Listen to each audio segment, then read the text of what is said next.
Are you wondering about the many plant sources left for discussion after we had long sessions yesterday? What other could add up to the already discussed ones? Well, don't worry, all these discussions will be done up to their full stop in today's episode. Welcome all to Is Pharmacology Difficult podcast. I'm your host, Dr. Radhika Vijay, MBBS MD Pharmacology, and this is the audio hub to get the best simplified basic tips, strategies, methods, and lots of ideas to learn better, understand better, and make your concepts crystal clear. If you really find, and if there's a question hovering in your minds, is pharmacology difficult? Lend me your ears for a while and let in the magic of knowledge.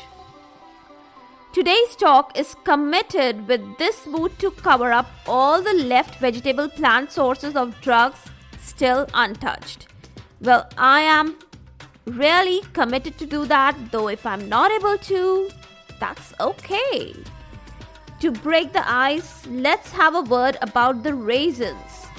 They are in fact oxidized, polymerized, volatile oils, insoluble in water. Now, some of the very famous and very commonly used are, let me list you, okay?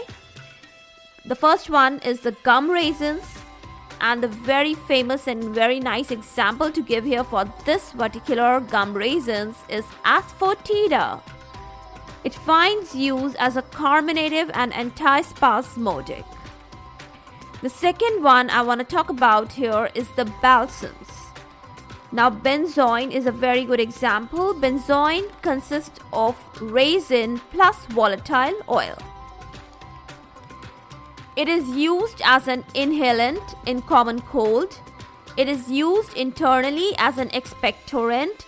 It is used externally as an astringent. And I'm sure you have heard about tincture benzoin, which finds use in bruises as a protective cover, antiseptic in nature. Now next I want to talk at this particular moment, I want to talk about is tolu balsam. It finds use as a stimulating expectorant. Next in my list is an oleoresin. Again, oleoresin is a mixture of resin plus volatile oil. A very good example is the male fern plant extract, which finds its use in the tapeworm infestation. Next, I want to tell you for oleoresin is colophony. It is an oleoresin which finds use as an ingredient in various plasters. Next, for oleoresin, I want to give you example of shellac, which is used as an enteric coating of the tablets, and it is obtained from the plant Lucifer lacca. So that was the discussion and all description about the oleoresins. Next in my list I have oleo gum resins. And very good example for this is myrrh. Let me spell it for you. MYRRH.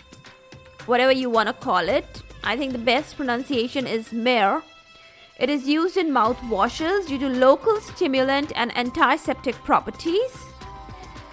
Then a Chinese plant is a very good source of artemisinin, which is an anti-malarial drug.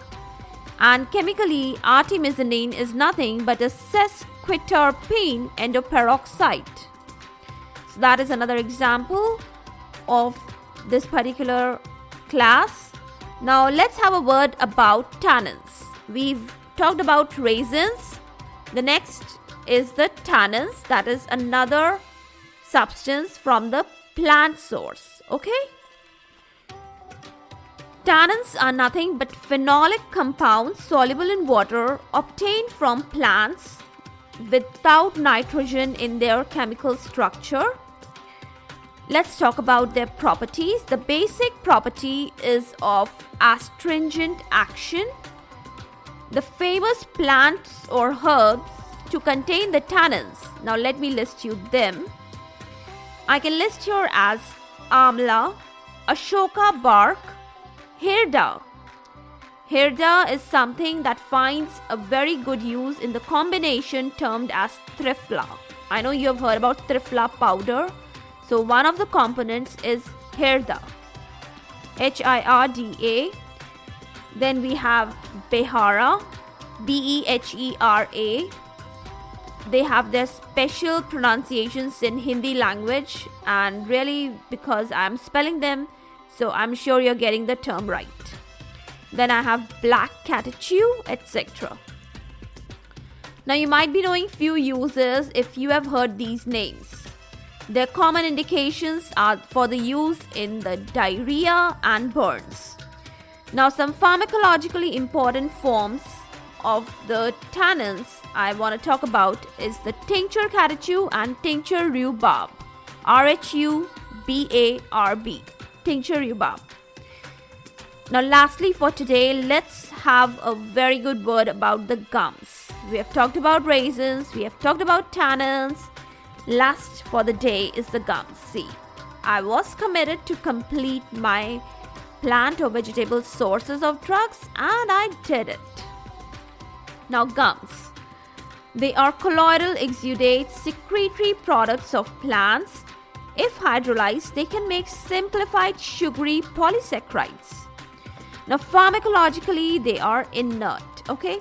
But they find great use in pharmaceutical products